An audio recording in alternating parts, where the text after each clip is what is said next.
Friends, എല്ലാവർക്കും നമസ്കാരം. Entertainment കീഴിലേക്ക് എല്ലാവർക്കും സ്വാഗതം. എന്റർടൈൻമെന്റ് കിഴി റിയാക്ഷനാണ്. ബസൂക്ക ചെറുതായിട്ടൊക്കെ അങ്ങനെ ജീവൻ വെച്ച് തുടങ്ങിയിരിക്കുന്നു. ബുക്കിംഗ് തുടങ്ങിയിരിക്കുന്നു. കുറച്ച് ക്യാരക്ടർ പോസ്റ്റേഴ്സ് ഒക്കെ വന്നിട്ടുണ്ട്. പിന്നെ നമ്മുടെ മമ്മൂക്കൻ്റെ കുറച്ച് ലുക്കുകളൊക്കെ വന്നിട്ടുണ്ട്. അതുകൊണ്ട് ചെറിയൊരു ഓളം വെട്ടൽ അല്ലേ? അടുക്കാനായല്ലോ, അടുക്കാനായതിൻ്റെയാ. എന്താണെങ്കിലും ഇതും കുറച്ച് നേരത്തെ വരേണ്ടതായിരുന്നു. അതെ, പക്ഷെ ഇതിപ്പോ ഇങ്ങനെ ഉണ്ടെങ്കിൽ പോലും പോരാ, ഇത്ര പോരാ. അത് കയറ്റി പിടിക്കണം. കാരണം ബസൂക്ക എന്ന് പറഞ്ഞാൽ അത് വലിയൊരു സിനിമയായിട്ട് തന്നെ വരുന്നതാണ്. അപ്പൊ അങ്ങനത്തെ ഒരു സിനിമയ്ക്ക് ഇത്രയും പ്രൊമോഷൻ മതിയോ? പോരാ. അതാണ് കാരണം ഇപ്പോൾ കുറച്ച് ഇന്റർവ്യൂസ് ഒക്കെ വരുന്നുണ്ട്, സിദ്ധാർത്ഥൊക്കെ വന്നിട്ടുള്ള ചില ഇന്റർവ്യൂസ്. പക്ഷെ അതൊന്നും അങ്ങ് എത്തുന്നില്ല. എന്നാലും അത് ബസൂക്കയ്ക്കുള്ളതാവൂല. അല്ലെങ്കിൽ ഒരു പ്രസ് മീറ്റ് ഒരു മമ്മൂക്ക വന്നിരുന്നു കഴിഞ്ഞാൽ പിന്നെ അത് അങ്ങ് കയറി കൊളുത്താം, പിന്നെ അത് ഓളാവും. ഇപ്പൊ എന്തായാലും മമ്മൂക്ക ഇന്റർവ്യൂസിനോ അല്ലെങ്കിൽ പ്രസ് മീറ്റിനോ ഒന്നും ഇല്ല. അതെ. അപ്പോൾ അതുകൊണ്ട് തന്നെ ഈ ഇന്റർവ്യൂ ഇവിടെ ഏൽക്കുന്നില്ല. പക്ഷെ അതല്ലാത്ത രീതിയിലുള്ള കണ്ടന്റുകളുണ്ട്. ഈ പോസ്റ്റർ തന്ന് അതിനുള്ള ക്യാപ്ഷൻ, അത് കഴിഞ്ഞ് അത് ചർച്ചയാക്കുന്ന ചില പരിപാടികൾ, അങ്ങനത്തെ പരിപാടികളൊന്നുമില്ല. ഇതിപ്പം ശരിക്കും മമ്മൂക്ക ഒന്ന് മാറി നിൽക്കുന്നത് കൊണ്ട് തന്നെയാണെന്ന് തോന്നുന്നു ഇതിന്റെ ഒരു അങ്ങോട്ട് ഓളം തള്ളി അങ്ങ് വരാത്തത്. അതായത് സ്ഥിരം ഇതിന് മുൻപുള്ള ഒരുപാട് വിജയിച്ച സിനിമകളുടേതായാൽ പോലും ലാസ്റ്റ് സമയത്തേക്ക് മമ്മൂക്ക വന്നങ്ങ് കയറ്റി കൊടുക്കും. അതെ. അതായത് ഇന്റർവ്യൂസ്, പിന്നെ പ്രസ് മീറ്റ്, അതങ്ങ് കയറിക്കോളും എന്നുള്ളൊരു ചിന്ത ഉണ്ട്. ഇപ്പോൾ ആ ഒരു കാര്യത്തിൽ മിസ്സിങ് ആണ്. പക്ഷെ ബാക്കിയുള്ളത് വെച്ച് അടിച്ച് കയറ്റാനുള്ള ഒരു സംഭവങ്ങളായിട്ട് ഇല്ലതാനും. എന്താണെങ്കിലും നോക്കാം, തുടങ്ങിയിട്ടുണ്ടല്ലോ. അതെ അതെ, എന്തായാലും കുറച്ച് കാര്യങ്ങളുണ്ട്. ഒരു പുതിയ ക്യാരക്ടർ പോസ്റ്റർ ഇന്നലെ വന്നിട്ടുണ്ടായിരുന്നു.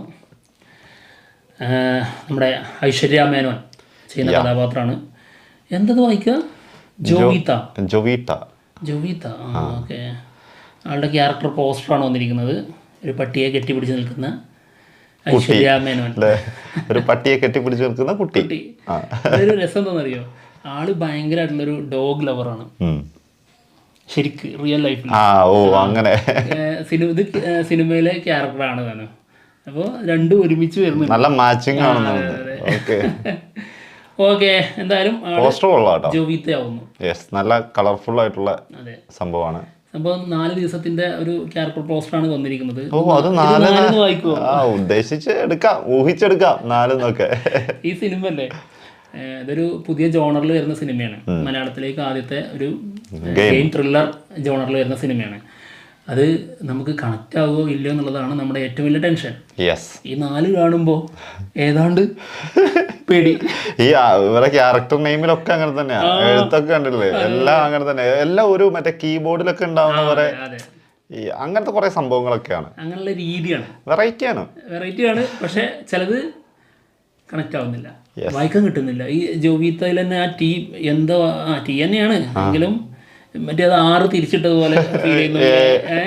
അങ്ങനെയൊക്കെ ഉണ്ട്. അപ്പോൾ കുറേ സംഭവങ്ങളുണ്ട്. അപ്പോൾ അങ്ങനത്തെ ഒരു ടെൻഷൻ അല്ലെങ്കിൽ അങ്ങനത്തെ ഒരു പ്രശ്നം സിനിമക്ക് ഉണ്ടാവാതിരിക്കട്ടെ. ഇത് എല്ലാവർക്കും റീഡ് ചെയ്യാൻ പറ്റുന്ന രീതിയിലുള്ള സാധനം തന്നെ ആവട്ടെ. അതിനകത്ത് പിന്നെ വായിക്കാനൊന്നും ഉണ്ടാവില്ലല്ലോ, കേട്ടാ മതിയല്ലോ. കണ്ടാലും കാണുന്നതിൽ കണക്ഷൻ കിട്ടാത്ത പ്രശ്നം വരും, അത് മാത്രമേ ഉണ്ടാവുള്ളൂ. ഓക്കെ. എന്തായാലും പിന്നെ ഒരു പോസ്റ്റർ ഇന്നലെ തന്നിട്ടുണ്ടായിരുന്നു. Kerala advance booking open tomorrow എന്ന് പറഞ്ഞിട്ടുള്ള ഒരു പോസ്റ്റർ. ഇന്ന് വരും എന്നുള്ളത്, ഇന്നാണ് ഓപ്പൺ തുടങ്ങുന്നത് കേട്ടോ. എന്തായാലും അതിലെ പോസ്റ്ററിൽ ഉള്ളത് ഗൗതം മേനോനുണ്ട്,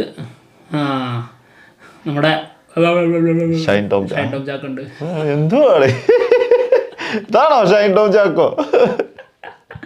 പിന്നെ സിദ്ധാർത്ഥ ഉണ്ട്, ദിവ്യ പിള്ളയുണ്ട്, പിന്നെ നമ്മുടെ ബിനു പപ്പു, പിന്നെ കിങ് അതിന്റെ നെടുന്തൂണായിട്ട് മമ്മൂക്കുണ്ട്. ഓക്കെ. പിന്നെ വേറൊരു പോസ്റ്റർ വന്നിട്ടുണ്ടായിരുന്നു. ഇന്ന് കേരളത്തിലെ ബുക്കിംഗ് തുടങ്ങാൻ പോവാണ്. അഡ്വാൻസ് ബുക്കിംഗ് തുടങ്ങുന്നത് 12 PM. അതിന്റെ ഒരു ഒഫീഷ്യൽ അനൗൺസ്മെന്റ് പോസ്റ്റർ ഉണ്ട്. മഹാരക ലുക്ക് കൊടൂരം. ആ ഹെയർ സ്റ്റൈലോ എന്ത് രസമാണത്. ടീസറിലുള്ള മെഗാസ്റ്റാർ ടൈറ്റിൽ എഴുതി കാണിക്കുന്ന സമയത്തുള്ള സ്റ്റൈലിലൊരു രക്ഷയില്ല കേട്ടോ. ഇതാണ് ഇതെന്താണിത്, എന്തൊരു ലുക്കല്ലേ. ഇത് പറഞ്ഞ് നമുക്ക് തന്നെ നാണം വരുന്നു. ലുക്ക് എന്ന് പറഞ്ഞ് സംഭവം ക്ലേശിയാണ്. അതാ പറഞ്ഞേ. പക്ഷെ ഇത് കാണുമ്പോ എന്താണ് ഇതെന്തായാലും ഞാൻ തമ്പനയില് യൂസ് ചെയ്യും. ഇതൊക്കെ എടുക്ക സാധനങ്ങളുടെ തമ്പനയില് എന്തൊരു സ്റ്റൈലാ നോക്കൂ സ്യൂട്ടില്. ആ വാക്കോക്ക് കേട്ടില്ല സാധനം. ആ ബാക്ക് കാലിങ്ങനെ ഇങ്ങനെ മറ്റത് ഇങ്ങനെ അടിച്ചിങ്ങനെ വെച്ചോണ്ട് സ്റ്റില്ലേ നടന്നിങ്ങനെ അതിനകത്ത് ഏതാണോ കിടക്ക സാധനം അതെടുത്ത പോസ്റ്റ്. ഇപ്പൊ അവര് പറയും മമ്മൂക്കൻ്റെ അങ്ങനെയാണെങ്കിൽ ഒരു പ്രശ്നമുണ്ട്, 1000 ക്ലിക്ക് ഉണ്ടെങ്കിൽ 1000 പുറത്തുവിടാൻ പറ്റും. എല്ലാം അടിപൊളിയായിരിക്കും. നമ്മുടെ കാര്യത്തിലാണ് 200 1 അതാണ് നമ്മുടെ കണക്ക്. ബെസ്റ്റ് കിട്ടണമെങ്കിൽ അല്ല ബെസ്റ്റ് എന്നല്ല നല്ലത് കിട്ടണമെങ്കിൽ ഏറ്റവും അടിപൊളി നമുക്ക് തോന്നുന്നത് അത് മറ്റുള്ളവർക്ക് അത് ഇഷ്ടപ്പെടണമെന്ന് ഒരു നിർബന്ധമില്ല. അത് വേറെ സത്യം.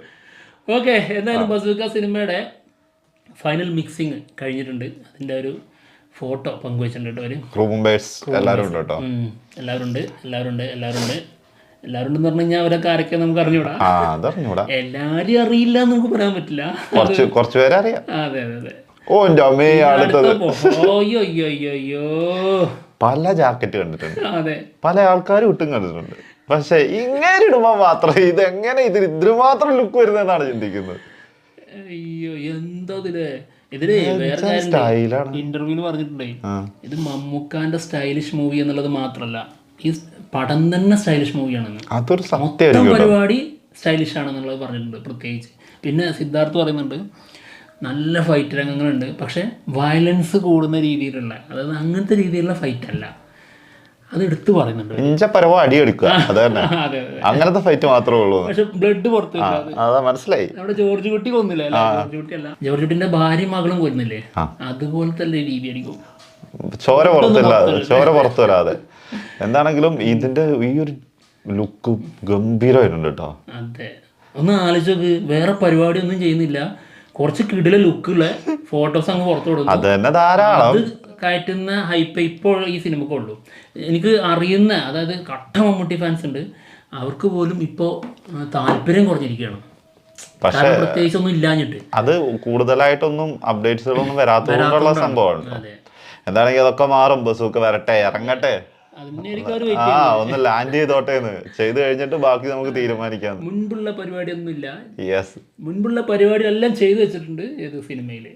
നിങ്ങളത് കാണുക, ഞെട്ടുക. കണ്ണൂർ സ്കോഡൊക്കെ ഇതേപോലെ തന്നെയായിരുന്നു. ഒരു അപ്ഡേറ്റ്സും ഇല്ലാണ്ട്, ഒട്ടും ഹൈപ്പില്ലാതെ വന്നിട്ട് അങ്ങ് ഞെട്ടിച്ചു. കൊടൂര സിനിമ. പക്ഷെ എപ്പോഴും അത് വർക്കാവൂല, അതാണ് അതിന്റെ പ്രശ്നം. അത് മാത്രല്ല, ആ കാര്യത്തിൽ തന്നെ പറയാം, അതിൽ തന്നെ ഭയങ്കര ഹൈപ്പ് കൂടുതലുണ്ടായിരുന്നെങ്കിൽ അത് അതുക്കും മേലെ പോയനെ. പിന്നെ തീർച്ചയായിട്ടും ആദ്യത്തെ 100 കോടി ചിലപ്പോ അതിലടിച്ചേനെ. അങ്ങനെ സംഭവമുണ്ട്. അത് ആവശ്യമുള്ള സാധനങ്ങളൊക്കെ അപ്പൊ കൊടുത്തു പോകണം. അതെ, ഈ ഭീഷ്മപർവ്വം അല്ലേ, അതിന് അത്രയും ഹൈപ്പ് ഇല്ലായിരുന്നെങ്കിൽ, അല്ലെങ്കിൽ ടെർബോയ്ക്ക് അത്രയും ഹൈപ്പ് ഇല്ലെങ്കിൽ അത്ര കളക്ഷൻ വരുമായിരുന്നോ? ഒരിക്കലും വരും തോന്നുന്നില്ല. അത് അങ്ങനെ തന്നെയാണ്, ഹൈപ്പ് കൊടുക്കണം സിനിമകൾക്ക്. ഇപ്പൊ എമ്പുരാന് ഈ ഹൈപ്പ് അത്രത്തോളം ഗുണം ചെയ്തിട്ടില്ലേ? പിന്നെ ഹൈപ്പ് സിനിമയെ ബാധിക്കും, വളരെ ഭീകരമായിട്ട് മോശമായി ബാധിക്കും എന്നുള്ളത് പറയാറുണ്ടെങ്കിൽ പോലും ഇത് ഒരു രീതിയിൽ നോക്കിക്കഴിഞ്ഞാൽ ഗുണമാണ്. പക്ഷെ ഇത് രണ്ടും വേണമെന്നേ. രണ്ടും വേണം, ഇല്ലാതിരിക്കുന്നത്. അതെ, ഹൈപ്പ് ഒട്ടും ഇല്ലാതിരിക്കരുത്. ഹൈപ്പ് വേണം. അത് ചിലപ്പോൾ ഗുണമായേക്കാം, ചിലപ്പോൾ ദോഷമാകും. അത് സിനിമേന്റെ ക്വാളിറ്റി പോലെ ഇരിക്കും. പക്ഷേ ഈ ഒരു ഫസ്റ്റ് ഡേ ആളങ്ങോട്ട് കയറാൻ വേണ്ടിയിട്ടുള്ളൊരു സാധനം ഉണ്ടല്ലോ, അത് കൊടുക്കണം. അത് നമ്മൾ എങ്ങനെ പറയാ, അതായത് നമുക്ക് ഈ ഒരു ബുക്ക് വാങ്ങണമെന്നുണ്ട്, ഒരു ബുക്ക് നമുക്കറിയാം, കേട്ടറിഞ്ഞു. പക്ഷേ നമ്മളൊരു ബുക്ക് സ്റ്റാളിൽ പോകുമ്പോൾ അവിടെ ഇല്ലെങ്കിൽ, അല്ലെങ്കിൽ അത് വേറെ എവിടേക്കോ, അത് ആ ബുക്ക് സ്റ്റാളിൽ ഉണ്ട്, പക്ഷെ ഏതൊക്കെയോ ചില ബുക്കുകളുടെ അടിയിൽ കിടക്കുകയാണെങ്കിൽ എന്താ സംഭവിക്കുക? അതുപോലെ തന്നെയാണ് ഈ സിനിമയുടെ കാര്യം. എല്ലാം അതാ പറയുന്നത്, ആവശ്യത്തിന് എല്ലാ സാധനം വേണം. എങ്കിലാണ് ഒരു ചേരുവ എല്ലാം. ഇപ്പൊ ഒരു കറി ഇഷ്ടപ്പെടുക എന്നൊക്കെ പറഞ്ഞ അങ്ങനെ എല്ലാ ചേരുവയും കറക്റ്റ് ആയിട്ട് കിട്ടണ്ടേ. അല്ലെങ്കിൽ നമുക്ക് അത് കഴിക്കാൻ വേണ്ടി പോകണമെന്ന് തോന്നൂല. അത്രേ ഉള്ളൂ. ഇപ്പൊ രണ്ടും ഉദാഹരണം കൊണ്ടൊരു കളിയായല്ലോ. അല്ല, ഇത് സത്യമല്ലേ? അതായത് സിനിമ നല്ലതാണ് എന്നുള്ളത് മാത്രമല്ല, സിനിമ കാണണം എന്ന് പ്രേരിപ്പിക്കുന്ന അവസ്ഥ ഉണ്ട്. അത് സിനിമക്ക് മുൻപാണ്. അത് ഭീകരമായിട്ടുണ്ടായിരുന്നു എമ്പുരാന്. എനിക്ക് തോന്നുന്നു മമ്മൂക്ക സിനിമക്ക് ഏറ്റവും കൂടുതൽ ഗുണം ചെയ്തിട്ടുള്ളത് CBI 5-നാണ്. ദുരന്തമായിട്ടുള്ളൊരു റിവ്യൂ ആയിരുന്നു. അത്രയും ദുരന്തമായിട്ടുള്ളൊരു സിനിമയായിരുന്നു. അത്രയും മോശപ്പെട്ട സിനിമ അതിന് 34 കോടി അടുത്ത് കളക്ഷൻ നേടുക എന്ന് പറഞ്ഞു കഴിഞ്ഞാൽ അത്ഭുതമാണ്. അതിന് കാരണം എന്താ വെച്ച് കഴിഞ്ഞാൽ, അതിന് മുൻപ് ചെയ്തു വെച്ചിരിക്കുന്ന അതിന്റെ ബാക്കി മുൻഭാഗങ്ങൾ അതിലൂടെ ആ ക്യാരക്ടർ വന്നാൽ ഞാൻ എന്തായാലും കാണുമെന്ന് തീരുമാനിച്ചു വെച്ചതുകൊണ്ടാണ്. അത് ഇനി പൊട്ടിയാലും അത് ഞാൻ കാണും എന്ന് തീരുമാനിച്ചു വെച്ചിട്ടുണ്ട് ചിലർ. അതുകൊണ്ടാണ് അതിന് അത്ര കണക്ഷൻ വന്നത്. എന്താണെങ്കിലും ഗംഭീരം തന്നെ ആവും നമ്മൾ പ്രതീക്ഷിക്കുന്നുണ്ട്. എന്തായാലും അടിപൊളിയാവട്ടെ. ഇനി അങ്ങ് കൂടുതൽ കണ്ടന്റുകളൊക്കെ കിട്ടും കരുതുന്നു. കുറച്ചും കൂടിയൊക്കെ ഒന്ന് ശക്തമായി തന്നെ ലൈവായി വരുമെന്ന് കരുതുന്നു. വരട്ടെ. അപ്പോൾ എന്തായാലും ഞങ്ങൾ പോവുകയാണ്. മറ്റുള്ള വിശേഷങ്ങളുമായിട്ട് ഉടനെ തന്നെ വരാം. ബൈ.